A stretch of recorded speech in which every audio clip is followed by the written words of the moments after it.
So welcome to Animator's React. No, I'm not going to do a reaction video. I'm actually going to talk more about first person versus third person.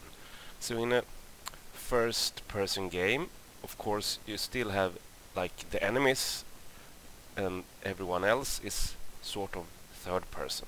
But they actually aren't. So this is when it gets interesting, because now we can see this is actually the first person, so you can see that to make him move as quickly as you can use your mouse and keyboard, you have to make the third person animations a little less good, sort of, because everything in first person is just made for the camera, so it's very different, and the timing and anticipation and follow-throughs are sort of there.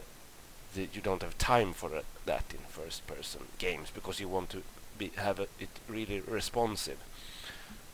So that's very interesting to look at. So if we continue, it's more Call of Duty. You can see that they sort of it works pretty good, I think. Of course, it's not really realistic, because they sort of almost pops up and down. They don't have transitions, and everything is not as good as if it actually was a third-person game.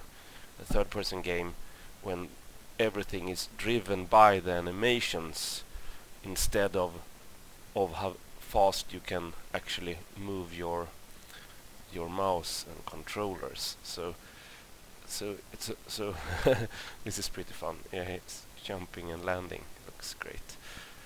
So that's sort of the biggest difference between third person and first person. It's the amount of time you actually have to make anticipations and follow-throughs.